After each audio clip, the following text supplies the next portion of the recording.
स्वागत है आपका चुनावी नंबर गेम में। आपके साथ मैं हूं सुचरिता कुकरेती और आपको बताऊं कि जैसे जैसे चुनाव पास आते हैं, हिंदू मुसलमान, मंदिर मस्जिद जाति बयानों में भी नजर आती है, चर्चाओं में भी नजर आती है, लेकिन इसके इतर है एक अंकगणित। वो अंकगणित जो वोटिंग पैटर्न बताता है, जो बताता है कि आम जनता किधर जा रही है, किस पार्टी के पक्ष में वोट कर रही है। 2017 से लेकर 2022 का वोटिंग पैटर्न उत्तर प्रदेश को लेकर क्या कहता है और क्या उससे आने वाले चुनाव का अंकगणित कुछ समझ आ रहा है। इस पर आज बात करने के लिए हमारे साथ ढेर सारे मेहमान हैं और हमारे साथ है ढेर सारी जनता, क्योंकि इनके ऊपर कोई नहीं है, जनता का वर्डिक्ट अंतिम होता है। लेकिन इस सब के बीच आपको बताऊं कि मेरे साथ कुछ खास मेहमान भी हैं। हमारे साथ सीएसडीएस के डायरेक्टर प्रोफेसर संजय कुमार है, तालियों से स्वागत करिए उनका। हमारे साथ सज्जन कुमार जी हैं, पॉलिटिकल एनालिस्ट हैं, राजनीतिक विश्लेषक हैं। हमारे साथ अनिला सिंह जी हैं, बीजेपी की प्रवक्ता हैं।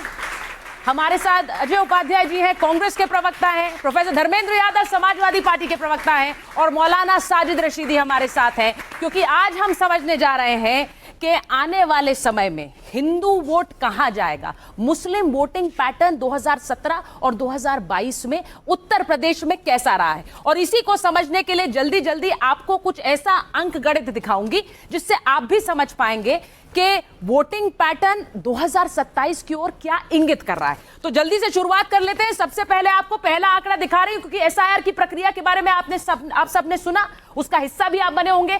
उत्तर प्रदेश में एसआईआर के बाद कुल मतदाता तकरीबन 13 करोड़ 40 लाख 39 लाख एसआईआर के बाद मतदाता है।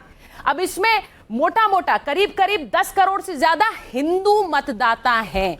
अब ये मैं आपको क्यों बता रही हूं, ये आने वाली जो अंकगणित है उसमें आपको समझ आएगा। अगला नंबर आपको बताती हूं, यानी 10 करोड़ से ज्यादा यूपी में हिंदू मतदाता है।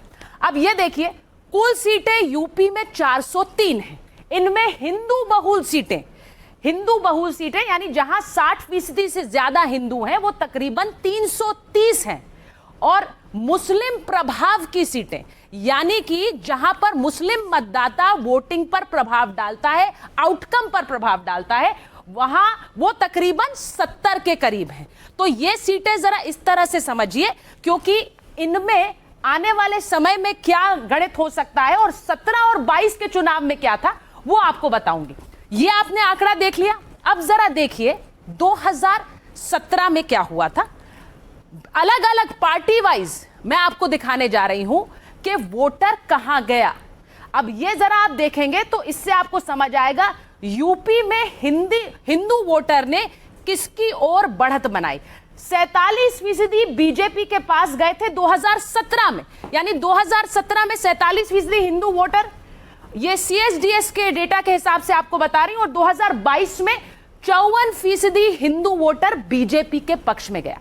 अब ये तो आपने 2017 से 2022 का ग्राफ देख लिया कि वो बढ़त कैसी हुई, 47 से 54 हो गया बीजेपी के पक्ष में।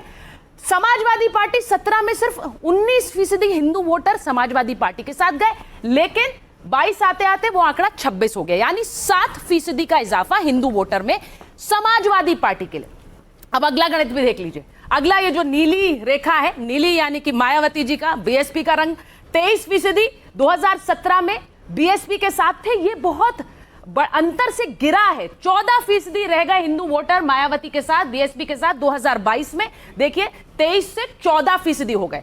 और इसके बाद आपको दिखाती हूं कांग्रेस का आंकड़ा। अजय जी देखिएगा, 4% 2017 में और वो गिर के 2% 2022 में हो गया। तो हिंदू वोटर ने अपना साथ किसे दिया है देख लीजिए एक बार। बीजेपी 47 से 54%, ये मैं 2017 से 2022 बता रही हूं। बीएसपी के साथ 23% हिंदू वोटर, वो गिर के 14% हो गया। 19% सपा के पास, वो बढ़कर 26% हुआ। कांग्रेस 4%, वो गिरकर 2% हो गया। अब मैं जो अंकगणित आपको दिखाने वाली हूं वो सबसे इंटरेस्टिंग है। वोटिंग पैटर्न कैसा रहा है 2017 और 2022 में, क्या बताता है हिंदू वोट कहां गया, मुस्लिम वोट कहां गया। अब इसे गौर से देखिएगा। मुस्लिम आबादी, जहां जहां मुस्लिम आबादी 20% से कम रही। ये 2022 का आंकड़ा आपको दिखा रही हूं। जहां मुस्लिम 20% से कम है, वहां हिंदू वोट देखिए सपा को मिलता है 30% और बीजेपी को मिलता है 51%। ये 20% मुस्लिम मतदाता जहां पर है उसका आंकड़ा मैं बता रही हूं।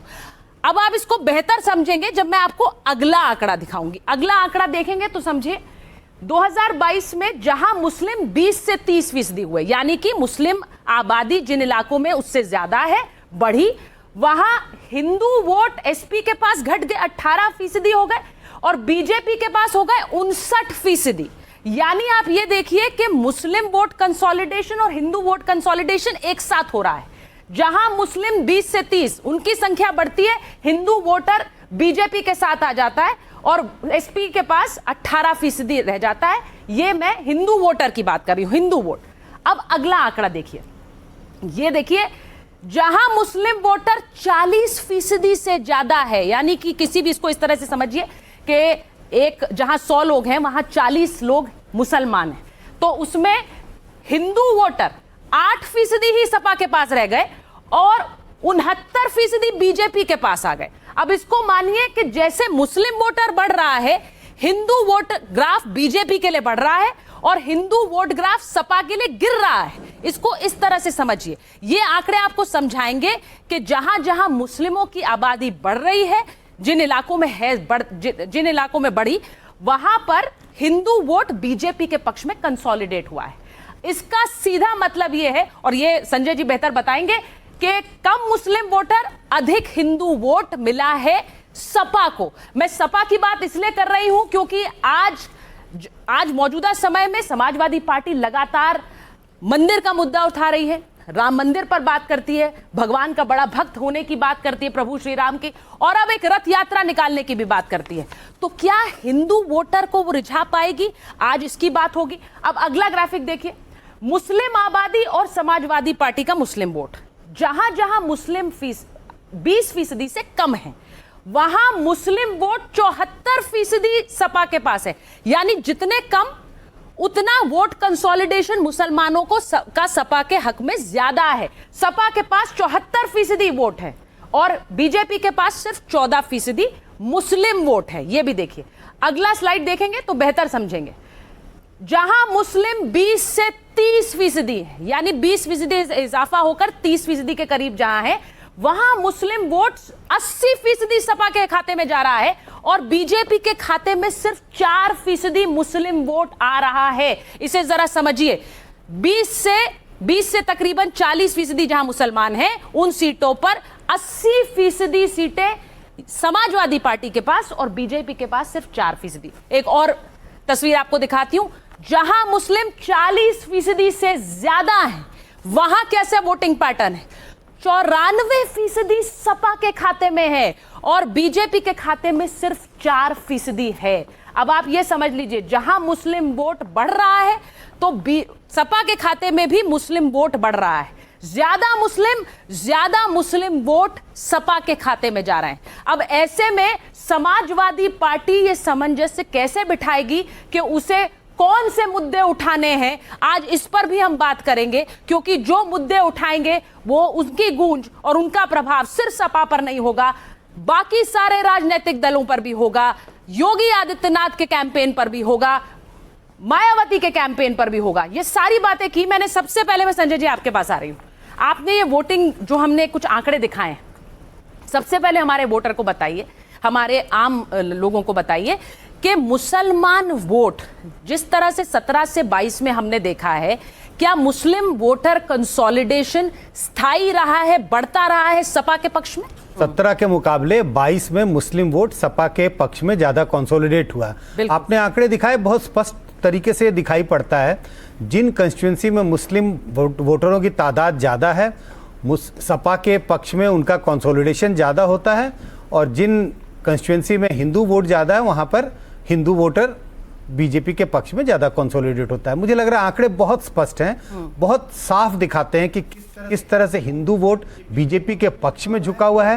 वो डिग्री अलग अलग तरह की कंस्टिट्यूंसी में, और दूसरी तरफ मुस्लिम वोट जो है वो समाजवादी पार्टी के पक्ष में जाता रहा है। लेकिन बड़ी इंटरेस्टिंग बात यह भी है कि जहां पर मुस्लिम वोट कम है, वहां पर हिंदू वोट भी समाजवादी पार्टी को मिल रहा है। जहां मुस्लिम आबादी बढ़ रही है वहां वोट कंसोलिडेशन ऐसा लग रहा है ज्यादा हो रहा है समाजवादी पार्टी के पक्ष में। अगर हम किसी भी समुदाय की बात करें, आज हम हिंदू और मुस्लिम समुदाय की चर्चा कर रहे हैं, अगर आप ये किसी समुदाय के वोटरों की बात करें, जब हम कंसोलिडेशन की बात करते हैं तो उसका अर्थ ये नहीं होता कि उस समुदाय का हर व्यक्ति एक पार्टी के पक्ष में है या एक पार्टी के खिलाफ है, लेकिन ये जरूर है कि जिस तरह से उनकी आबादी, जिस प्रोपोर्शन में आबादी होती है, और आंकड़े बहुत साफ दिखा रहे हैं।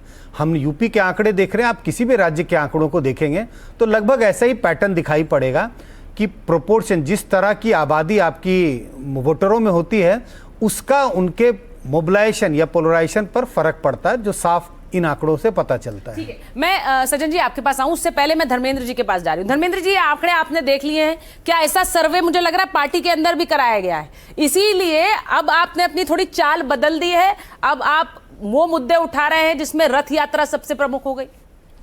सुचारिता जी, आप लोगों के सूत्र और आप लोगों के बताने के तरीके की चाल बदल दी है, और जो ये एनालिसिस आप दिखा रही हैं, बेहतर तो ये होता कि 2024 के चुनाव के नतीजे इसमें डाले जाते और एक लाइन और लिखा जाता कि समाजवादी पार्टी को हर जाति, हर धर्म, हर वर्ग के लोग वोट करते हैं, क्योंकि उनका समाजवाद में विश्वास है, समाजवादी पार्टी में विश्वास है।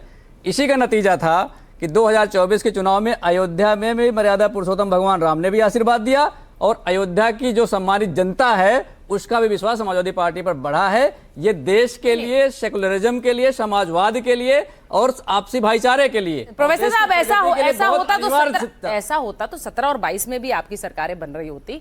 ये क्लियरली नहीं है कि हर समुदाय में वोट आपके पास जा रहा है, वो क्लियरली नहीं है, वो आप देख रहे हैं। वरना अब 27 में मौका है ना आपके पास, तो वो मौका आप नहीं गंवाना चाह रहे हैं, इसीलिए इस राह चल गए आप। 27 में जिस तरह की लोकप्रियता और विश्वास समाजवादी पार्टी की तरफ बढ़ रहा है लोगों का, पीडीए की जो रणनीति है भारतीय जनता पार्टी की नींद को उड़ा दिया है। इसीलिए पूरी भारतीय जनता पार्टी इस फिराक में है कि किस तरह से समाज को बांटकर उसका चुनावी फायदा लिया जाए। भारतीय जनता पार्टी का एजेंडा ही होता है कि धर्म की राजनीति करो। धर्म और राजनीति के घालमेल को भारतीय जनता पार्टी ने इस कदर कर दिया है कि मर्यादा पुरुषोत्तम भगवान राम के अयोध्या मंदिर के चढ़ावा को भी नहीं छोड़ रहे हैं। तो ऐसे राम भक्त, ऐसे हिंदू तो मुझे लगता है भारतीय जनता पार्टी में है। आपकी नींद उड़ी हुई है क्या? इसलिए मैं कहना चाहता हूं कि भारतीय जनता पार्टी के फर्जी हिंदुत्व में मत पड़िए, इस देश के विकास की बात करिए। अनिला जी बताइए, वो कह रहे हैं कि आप फर्जी धर्म लोगों को परोस रहे हैं, इसीलिए अब वो असली धर्म परोसने वाले। मेरी सभी को राम राम। और देखिए, ऐसा है, फर्जी हिंदुत्व, फर्जी सनातन, ये कौन बोल सकता है? जो हलाल हिंदू होते हैं ना, वो बोल सकते हैं। कोई भी सनातनी हिंदू यहाँ आपके स्टूडियो में होगा, वो कभी भी फर्जी जैसा शब्द जो है हिंदुत्व और सनातन के साथ नहीं जोड़ेगा। यही पहचान है एक हलाल हिंदू में और एक सनातनी हिंदू में।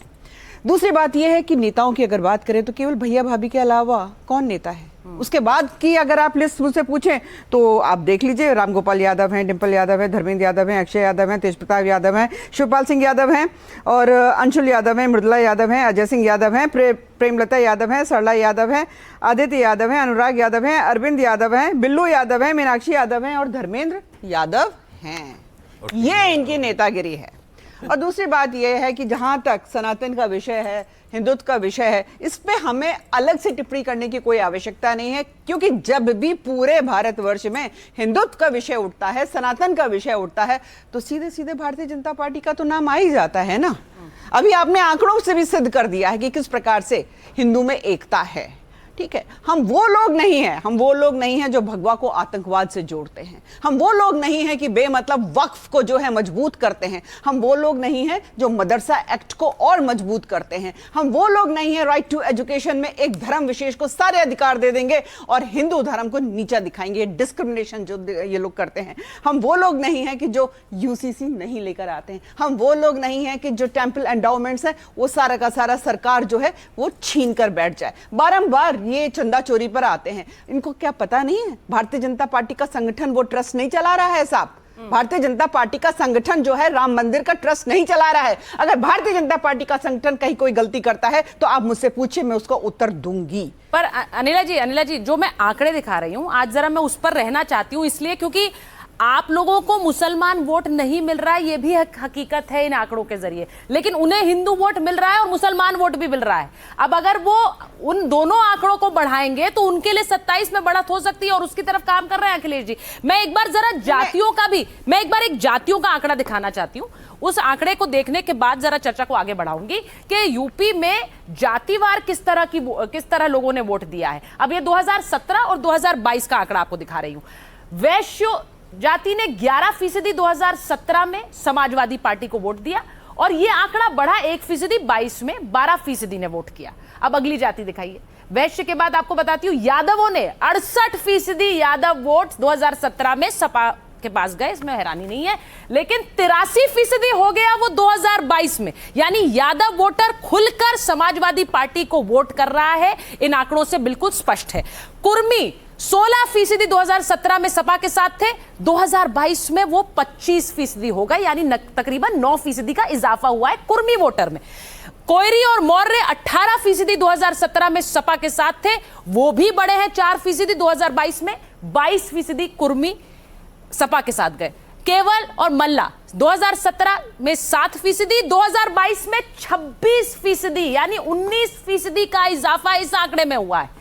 अन्य ओबीसी, बीजेपी लगातार ओबीसी वोटर की बात करती है, उन्हें रिझाने की बात करती है। 15% 17 में, 22 में 23% हुआ, यानी 6% का इजाफा हुआ। सपा को 23% अन्य ओबीसी साथ गए। जाटव 3% 2017 में सपा के साथ थे, 2022 में 9% और अन्य एससी वोट 11% सपा के पास 2017 में थे, 22 में 23% है। अब ये ही आंकड़ा बीजेपी के लिए भी है हमारे पास, वो जल्दी से आपको दिखा देती हूं, उसके बाद उस चर्चा पर जाऊंगी। क्योंकि समाजवादी पार्टी को आपने देखा जातियों ने किस तरह वोट किया है, बीजेपी को कैसे वोट किया है। क्योंकि जब भी हिंदू मुस्लिम की बात आती है, हिंदू वोटर की बात आती है, तो मुश्किल यही होती है। बीजेपी क्यों कहती है बटोगे तो कटोगे, क्योंकि जातियों में क्या बट रहे हैं। अपर कास्ट देखिए, ब्राह्मण 83% 17 में बीजेपी के साथ गए, 22 में 89% बीजेपी के पास गए। राजपूत 70% 2017 में बीजेपी के साथ थे, 22 में वो 87% हो गया। वैश्य वोटर 71% बीजेपी के साथ 17 में, 22 में वो 83% हो गया। और अन्य सवर्ण जातियां 70% 2017 में बीजेपी के साथ थी और वो भी 2022 में बढ़ गई। अब जाट और यादव कुर्मी वोटर भी देख लीजिए। जाट वोटर 38% 2017 में बीजेपी के साथ, 22 में 54% बीजेपी के साथ, ये बढ़ा है। यादव वोटर में सिर्फ 2% का इजाफा हुआ है, क्योंकि आपने देखा कि यादव वोटर एकमुश्त होकर सपा को वोट कर रहा है, वो एक पैटर्न है। कुर्मी वोटर 63% 17 में बीजेपी के साथ, 22 में 66% बीजेपी के साथ गया। और कोयरी, मौर्य, कुशवाहा और सैनी 2017 में 56% बीजेपी के साथ थे, 2022 में ये 64% हो गया। अब आप ये देखिए केवट, ये आपने जो आंकड़ा देखा है, केवट, कश्यप, मल्ला और निषाद 74% 2017 में, 22 में वो गिरा है। अब इन जातियों पर गौर कीजिए, क्योंकि ये वो है जो कि बीजेपी से छिटकी हैं। 74% 17 में और 22 में ये आंकड़ा गिरकर 63% हुआ है। जबकि जो अलायंस पार्टनर्स हैं उनको साथ लाने की कोशिश है। संजय निषाद बीजेपी के साथ हैं, अन्य ओबीसी 62% 17 में, 22 में 66% है। तो जो इजाफा हुआ है, अगर मैं ये कहूं कि बीजेपी जिस परसेंटेज में इजाफा हुआ है वो सपा के पक्ष में ज्यादा है, तो क्या ये कहना गलत होगा सज्जन जी? क्योंकि जिस तरह का वोट कन्वर्जन हुआ है परसेंटेज वाइज, वो सपा के पक्ष में ज्यादा जाता है। बिल्कुल, 2022 में सपा के पक्ष में हिंदू और मुस्लिम दोनों वोट ज्यादा हुआ। उसका एक सबसे बड़ा कारण यह है कि यूपी उससे पहले 17 तक वो एक त्रिकोणीय चुनाव माना जाता था। बसपा और बसपा जो आप देख रही हैं गैर यादव पिछड़े हैं, उसका एक बहुत बड़ी उसकी लीडरशिप और सपोर्ट बेस वो बीएसपी के साथ थी, जो मायावती के साथ वोट करती थी। बसपा की प्रासंगिकता जैसे ही कम होती है, ये जो गैर यादव पिछड़े हैं और मुस्लिम समाज का भी एक पक्ष जो समाजवादी पार्टी और बहुजन समाज पार्टी दोनों में बंटता था, उनके पास सीधा विकल्प था कि या तो वो बीजेपी के साथ जाए 22 में, या वो समाजवादी पार्टी के। तो जो फ्रेमिंग चुनाव की धारणा में हुई वो ही सपा बनाम भाजपा, और वो जो कि 24 में और 2027 में भी लग रही है। अब इसमें क्या हो रहा है कि आप देखिए 2022 का चुनाव कोविड के बाद हुआ था। ऐसे समय में एक तरफ तो हिंदू हिंदुत्व की बात मजबूत इसलिए थी क्योंकि योगी आदित्यनाथ थे 5 साल, तो वो राशन और शासन वाली बात आई। लेकिन साथ ही साथ उसमें यह भी बात आ रही थी कि जब बीजेपी की सरकार आई और जिस तरीके से आकांक्षा को बढ़ाया गया, तो बहुत सारी जातियां ऐसी थी जिन्होंने बीएसपी को छोड़ के समाजवादी पार्टी पे भरोसा नहीं किया, बीजेपी की तरफ गए कि उन्हें कुछ फायदा होगा जब उन्हें आर्थिक तौर पे लगा। चूंकि कोविड के बाद वैसी स्थिति थी कि काफी दिक्कत थी, बेरोजगारी की बात चल रही थी, वो भी नैरेटिव चल रही थी, तो उसमें सपा को आंशिक लाभ हुआ और 150 के करीब से भर के वो लगभग 101 के करीब उनकी सीटें आई। तो इसमें बसपा की बढ़ती हुई अप्रासंगिकता जो है वो बहुत बड़ा कारण है कि मुस्लिम समाज का भी जो एक स्प्लिट होता था वो समाजवादी पार्टी में कंसोलिडेट हो रहा है, और जो गैर यादव पिछड़े उनका वोट जो बसपा की तरफ जाता था वो कुछ बीजेपी की तरफ गया और कुछ जो है समाजवादी पार्टी की तरफ गया। इसी कड़ी में आप देखेंगे कि 2024 हो और 27 हो जब हम लोग बहस करेंगे तो आप देखिएगा कि वहां पे धारणा में कोई भी अपना वोट बर्बाद नहीं करना चाहता है।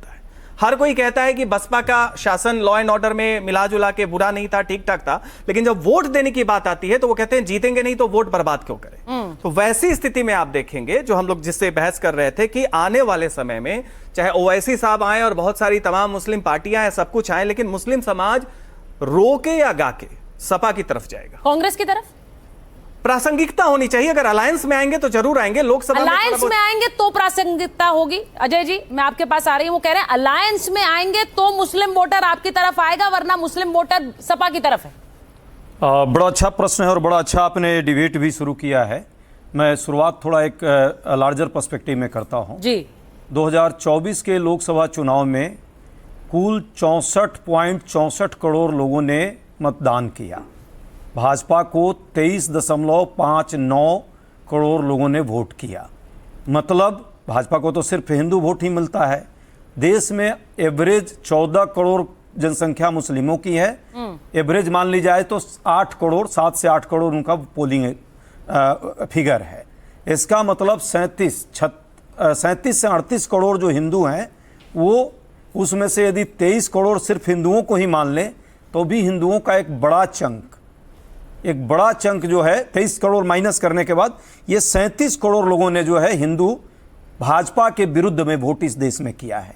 जितना उनको कुल वोट आए लगभग उनका 1.25 गुना ज्यादा वोट उनके विरोध में आया है।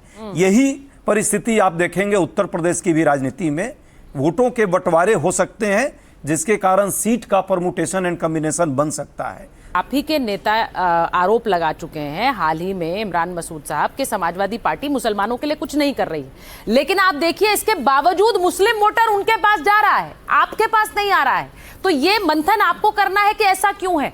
मैं सुचारिता जी कहा, मैंने तो पूरा आंकड़ा आपके सामने रख दिया नेशनल पर्सपेक्टिव में। हाँ। तो राज्य की भी बात यदि करें, पहले तो ये पूरी जो डेटा है, मुझे लगता है कहीं से भी कोई ऑथेंटिक चुनाव आयोग ये डेटा नहीं डालता है जाति और धर्म के नाम पे। नहीं, मैंने तो पहले ही कहा ये एक नैरेटिव बनाया जाता है स्टूडियो से लेकर के और पब्लिक डोमेन में भाजपा के पक्ष में कि हिंदू इधर गया मुस्लिम उधर गया। आप कोई हिंदू अब चढ़ावा छोड़ी तो सब हिंदुओं का ही ये आंकड़ा किसी के पक्ष में नहीं है। आपको लगा ये आंकड़ा किसी के पक्ष में है? पहले नहीं, ज्यादातर हिंदू बच्चे का ही नुकसान हुआ है। मैं एक बार जरा ऑडियंस से रिएक्शन लेती हूँ। आपको लग रहा है किसी के पक्ष में है ये आंकड़ा? ये आंकड़े हैं, ये नंबर्स हैं और मुझे लगता है कि इस नंबर की ऑथेंटिसिटी संजय जी हैं, ठीक है, CSDS के प्रोफेसर रहे हैं। हो सकता है इनका भी इसमें योगदान इस कार्यक्रम में हो, इस सर्वे में। लेकिन ऐसा कोई डेटा भारत सरकार कभी भी चुनाव आयोग बिल्कुल सही कह रहे हैं आप, लेकिन तो ये तो सिर्फ एक नैरेटिव बनाने का ही काम है। नहीं, ये नैरेटिव बनाने का काम नहीं है ही नहीं। आप राजनीतिक दल जब हिंदू मुसलमान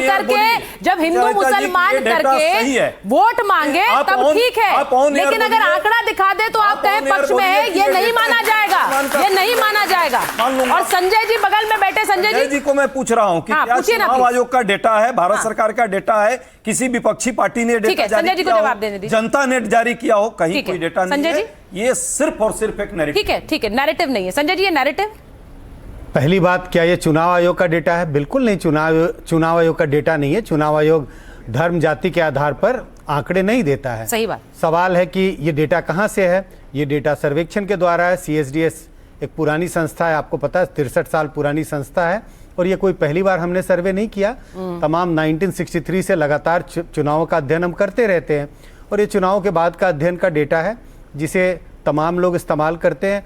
अब तीसरा सवाल, क्या नैरेटिव बनाने के लिए? हमने तो एनडीटीवी को ऐसा नहीं दिया था कि आप इसको नैरेटिव बनाने के लिए इस्तेमाल कीजिए। ये सब डेटा तो पब्लिक डोमेन में कई सालों से है। 17 का डेटा 17 के समय में आया था, 22 का डेटा तो ये कई सालों से पब्लिक डोमेन में है। इसको रिसर्चर और तमाम लोग इस्तेमाल करते हैं। आपके जैसे कुछ लोग होंगे जिन्हें लगता है कि ये डेटा नैरेटिव बनाने के लिए फर्जी है। आपका लास्ट 10 सेकंड से आपका अपना अधिकार है, आपका अपना अधिकार है, आप इस डेटा को जैसा लेना। यदि ये नैरेटिव बनाने का प्रयास नहीं होता तो 2024 इसी उत्तर प्रदेश में 43 सीट बाकी अपोजिशन को आया है, उसके भी डेटा सामने यहीं पे जारी करके तुलना कर डेटा तो पब्लिक है तो तुलना करा के दिखाइए। डेटा 24 का भी पब्लिक डोमेन में है, तो तुलना क्यों नहीं हो रहा? अजय जी, मुझे लगता है कि एक बहुत बड़ी अब मैं मानूंगा कि शायद कुछ हद तक निरपेक्षता के साथ मुझे लगता है सज्जन जी ने एक बड़ी सही बात कही। उन्होंने कहा कि जिस पार्टी का जितना अस्तित्व है उसे वही दिखता है। अब मैं आपसे कह रही हूँ कि इस डेटा में इस नंबर में यूपी में इस वक्त आप लोग गठबंधन इसीलिए चाह रहे हैं ना, दो आदमी के अलावा आपको लग रहा है गठबंधन के बिना आपको नंबर शायद नहीं, मैं कह सकता हूँ और हाँ नाम नहीं लेना चाह रहा। अच्छा ठीक है, मैं एक बार मैं जरा रशीदी जी के पास जा रही हूँ। रशीदी जी, वो अगर मैं ये मान लूं अजय जी को ये डेटा पसंद नहीं आ रहा, अब उनकी पार्टी का इसमें बहुत ज्यादा स्टेक नजर भी नहीं आ रहा है, लेकिन मैं आपसे पूछूंगी, मुस्लिम वोटर आपने 17 और 22 में देखा, समाजवादी पार्टी की तरफ एकमुश्त होकर खड़ा है, ये डेटा दिखाता है। लेकिन अभी जो खबरें आ रही हैं, जिस तरह से मुखर होकर राम मंदिर का मुद्दा उठाया, चढ़ावा चोरी का, उसके बाद रथ यात्रा की बात आ रही है, क्या आपको लगता है इससे मुस्लिम वोटर पर फर्क पड़ेगा? देखिए, समाजवादी पार्टी और कांग्रेस जो है इस वक्त इनकी अपनी कोई पिच नहीं है। ये भारतीय जनता पार्टी ये पिच पर खेल रहे हैं, सबसे बड़ी बात ये है। और कांग्रेस अभी तक भी कंफ्यूजन का शिकार है। अच्छा, वो ये सोच रही है कि भाई समाजवादी के साथ जाकर हमें कुछ फायदा होगा, नहीं होगा, इनके साथ जाएं ना जाएं। इसलिए जो इनके बड़े नेता हैं वो तो बात करते हैं समाजवादी के साथ कहीं ना कहीं तालमेल की, और जो छोटे नेता हैं, जो ज़मीनी स्तर के नेता हैं, वो कहते हैं साहब ये तो बड़ी ख़राब पार्टी है, यहाँ तो मुसलमानों को कुछ होने वाला है ही नहीं। तो ये जो इस तरह के 2 तरह के बयान आ रहे हैं कांग्रेस से, वो भी कहीं ना कहीं कन्फ्यूज़न पैदा करते हैं। रही बात समाजवादी की, देखिए 2022 और 2024 के जो आंकड़े हैं, इसमें कोई दो राय नहीं है कि बहुत मुखर होकर मुसलमानों ने इनको वोट दिया। सही बात। और ऐसा वोट दिया, मैं आपको एक चीज़ बताता हूँ, गंगो सीट पर कांग्रेस के नोमान मसूद चुनाव लड़ रहे थे। वहाँ मैंने कुछ लोगों से बात की, मैंने कहा भाई ये नोमान मसूद भी मुसलमान है, इनको भी जिता लो। मैंने लोगों से बात की तो वहाँ लोगों का पता क्या कहना था, अरे साहब 1 सीट का नुकसान हो जाएगा समाजवादी का। इतना मुखर होकर मुसलमानों ने वोट दिया है। लेकिन आजम खान की बर्बादी, जौहर यूनिवर्सिटी का ढाया जाना, इसमें किसका हाथ है सबसे बड़ा? अगर ये आजम खान ना होते, कोई किसी नाम से यादव, सुनील यादव होते, अनिल यादव होते, तो मैं समझता हूं अखिलेश यादव उनके बराबर खड़े होते और उन पर एफआईआर तो होती, चलो होती, लेकिन जेल नहीं जाते और इतना लंबा उनके साथ मामला नहीं होता। क्योंकि ये आजम खान है, आजम खान को जानबूझकर अखिलेश यादव ने इसलिए खत्म किया क्योंकि वो नहीं चाहते कि इतना बड़ा नेता कोई मुसलमान मेरे साथ रहे। ये बहुत बड़ी बात आप कह रहे हैं रशीदी जी, मुझे इस पर रिएक्शन लेना होगा। आप ये कह रहे हैं, हाँ नहीं, आप ये कह रहे हैं कि मुसलमान नेता, बड़े कद का मुसलमान नेता पार्टी में चाहते ही नहीं है अखिलेश यादव? नहीं चाहते, नहीं चाहते। एक और बात कहता हूं मैं आपको, ये तो मुसलमान की बात है, मुसलमान को तो चाहते नहीं है, हिंदू को भी नहीं चाहते, तो फिर चाहते किसे? मुलायम सिंह यादव ने क्या कहा था कि इन्होंने तो अपने चाचा को हटा दिया मंत्री पद से। और मुलायम सिंह यादव ने तो यहां तक कह दिया था कि ये माइनॉरिटी मुखालिफ हैं। ये भी कहा था कि माइनॉरिटी मुखालिफ हैं। तो जो दूसरी बात, एक और बयान मुलायम सिंह का पब्लिक डोमेन में आ रहा है अभी भी कि साहब जो बाप का नहीं हो सका वो बेटे का कैसे होगा। तो जो हिंदू होकर राम मंदिर ना जाए, अयोध्या ना जाए, वो मुसलमान का कैसे हो सकता है? लीजिए मुझे बता दीजिए आप। अब लीजिए बताइए, अब वो तो दाव आप पर ही उल्टा पड़ गया है और वो कह रहा है कोई बड़े कद का मुसलमान नेता चाहते नहीं है। आजम खान के साथ खुलकर क्यों नहीं खड़े हुए अखिलेश यादव? बोलिए। सुचेता जी, इस देश का दुर्भाग्य ये है कि रशीदी साहब की बता रहे हैं कि बीजेपी के पिच पे जा रहे हैं, एक पार्टी रूल कर रही है देश में और प्रदेश में, दूसरी समाजवादी पार्टी है जो उत्तर प्रदेश में विपक्ष में है। 24 का मैंने आंकड़ा बता दिया, अजय भाई ने बता दिया।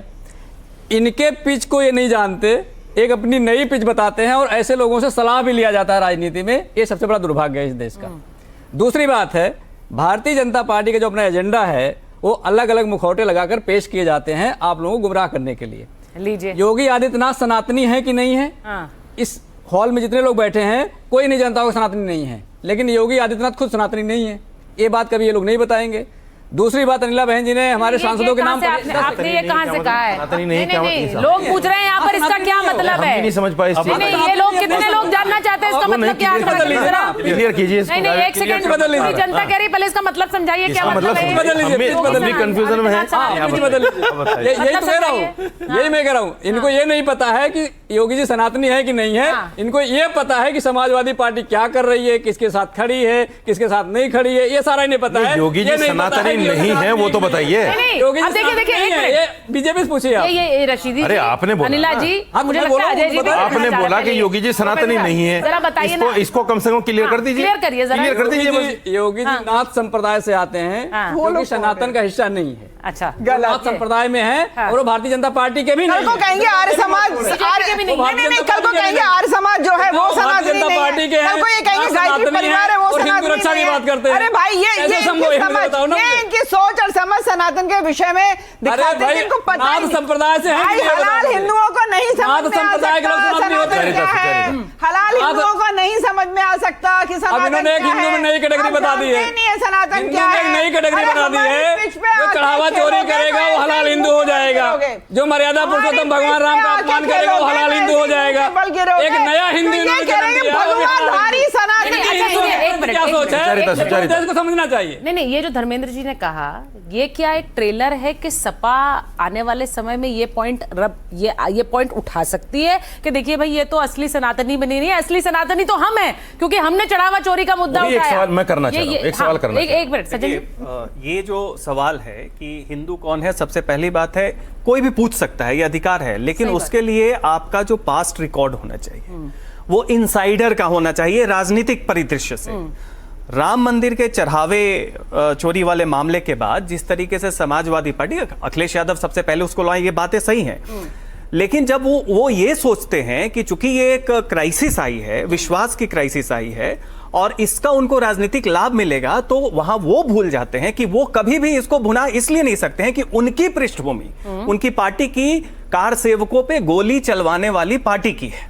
ठीक है, तो वैसी स्थिति में तर्क की दृष्टि से कुछ भी कहें, लेकिन जो सबसे सार्वजनिक धारणा है हिंदू समाज में वो ये है कि ये सदैव से राम मंदिर के निर्माण का विरोध करते रहे, आंदोलन पे गोली चलवाएं, तो इसलिए सनातनी है या नहीं है ये एक सवाल उठ सकता है। लेकिन समाजवादी पार्टी जब कहा था कि हम मस्जिद टूटने नहीं देंगे, हाँ, उनका बयान है, बाकायदा पब्लिक डोमेन में है। दूसरी बात मैं ये कहना चाहता हूं धर्मेंद्र यादव जी, माननीय अगर- उच्चतम न्यायालय का आदेश था अरे सर, सुन तो कि लीजिए। मस्जिद को यथास्थिति अच्छा, बनाए रखना अच्छा, है। सुन तो लीजिए। और माननीय उच्चतम न्यायालय के आदेश का पालन अगर कोई मुख्यमंत्री करे, वो आपको उसको गलत लगता हो तो मुझे बताइए। वहाँ क्या यूपी में पोस्टर भी लगवा दिए गए थे सर। मैं आपसे उसमें एक कहा सवाल- गया था कि उन्होंने कहा कि मैं भाई आपसे एक सवाल करना चाहता हूं। अगर और कार सेवकों पर मुझे राम भक्तों पर गोली मैं एक चलानी सवाल- पड़ती, मैं चलाता हूं, एक वो सवाल फाड़ दिए इनसे गए जवाब दूं? सपा जवाब दूं? एक सवाल कर जवाब रहा हूं, दूं? एक सवाल कर रहा हाँ, हूं। बोलिए, एक बार सवाल ले लीजिए फिर बात कीजिए।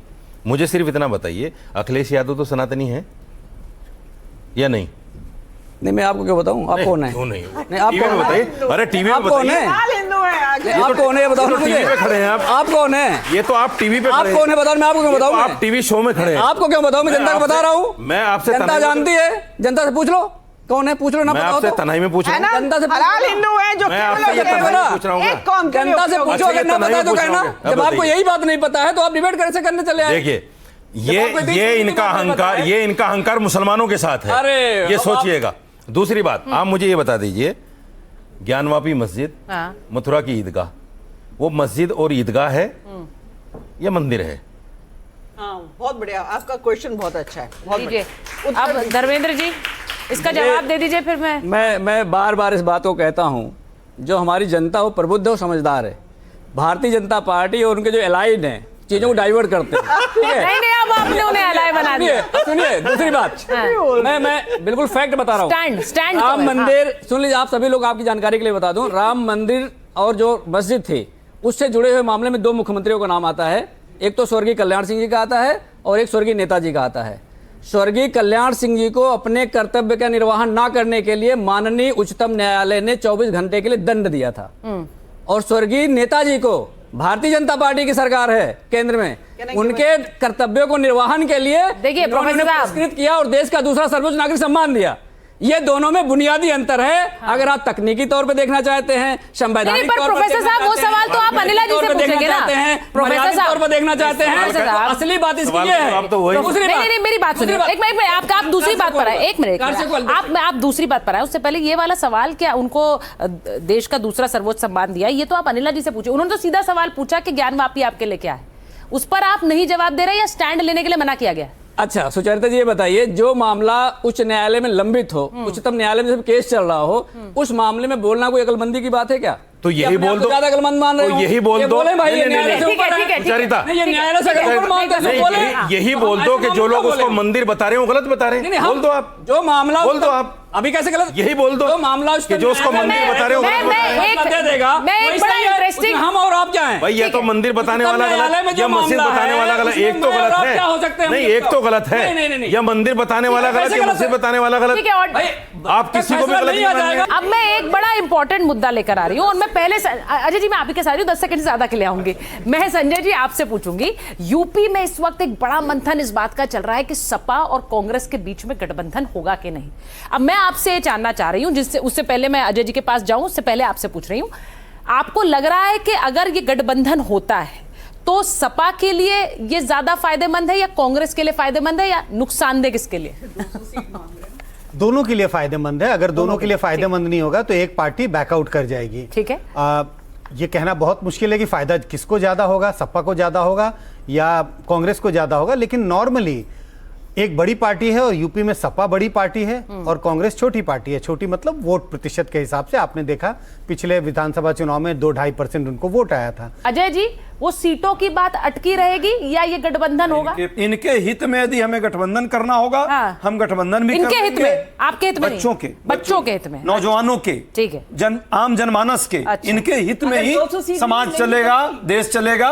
ये हिंदू मुसलमान के नैरेटिव पर आपने नहीं। तो 200 सीटों की बात कर दी है ना, तो छोड़िए 200 ना, सीटें अरे समाजवादी छोड़िए ना, पार्टी वो हम लोग देगी। कर लेंगे आपस में। कर लेंगे। आप क्यों परेशान हो रहे नहीं, हैं? मैं परेशान नहीं। आप मत होइए। नहीं, मैं बिल्कुल परेशान एकदम नहीं। मत होइए आप। मैं बिल्कुल हम लोग परेशान कर नहीं हूँ। लेंगे। वो अनिला जी भी ना परेशान वो मौलाना हम लोग जी कर लेंगे। इनको परेशानी जो है ना, ये हाँ। चढ़ावा चोरी जो हुआ है उस पर सही से सुचरिता। लीपा पोती न करा। अरे चुनाव की तारीख ऐलान होने से पहले हो जाएगा। सुचरिता। चुनाव की तारीख से पहले रोक लगाए उस पर, बच्चों के भविष्य वोटिंग होने से पहले, चुनाव की तारीख से पहले तो हो ही जाएगा, घोषणा है ना? सब हो वो जाएगा। चुनाव से तो पहले हो ही आप जाएगा। एकदम मत कीजिए। ना, ना, सुचरिता, सुचरिता। कोई- हमारा कोई- अलायंस इंटैक्ट बहुत है। बढ़िया। आप लोगों का सुचरिता। भी अलायंस इंटैक्ट। ठीक है। देखिए, अभी जो गठबंधन की बात हुई ना, और इनका भी संजय जी ने खुलकर नहीं कहा उस बात को। मैं कहता हूं, जी, समाजवादी पार्टी कांग्रेस के साथ इसलिए गठबंधन नहीं करना चाह रही है क्योंकि हमेशा छोटी पार्टी को बड़ी पार्टी से फायदा हुआ है। ये इतिहास बताता है चुनावों का। जो छोटी पार्टी होती है उसको सीटें ज्यादा बढ़ जाती हैं, जो वो सारी सीटें जीत जाती हैं बड़ी पार्टी के सहारे। समाजवादी नहीं चाहती कि कांग्रेस में जान पड़े, क्योंकि अगर कांग्रेस में जान पड़ गए तो समाजवादी का मरना तय है। ये पॉलिसी दूसरी है। और ये जो वोट है सारा समाजवादी के पास, ये बसपा के पास, टोटल वोट कांग्रेस का है। ये भी आपको मानना पड़ेगा। ठीक है। मुसलमान वोट पहले कांग्रेस का वोट था, दलित वोट किसका था? कांग्रेस का वोट था। ये सारा बटके जो है समाजवादी और बसपा में चला गया। अब ये लोग नहीं चाहते किसी भी तरह से कि ये वोट दोबारा फिर कांग्रेस को जाए। इनके पास तो कोई वोट है ही नहीं। तो फिर क्या डर हो सकता है? समाजवादी पार्टी ये क्लैरिटी से क्यों नहीं रख रही कि वो एक गठबंधन नहीं चाहती है?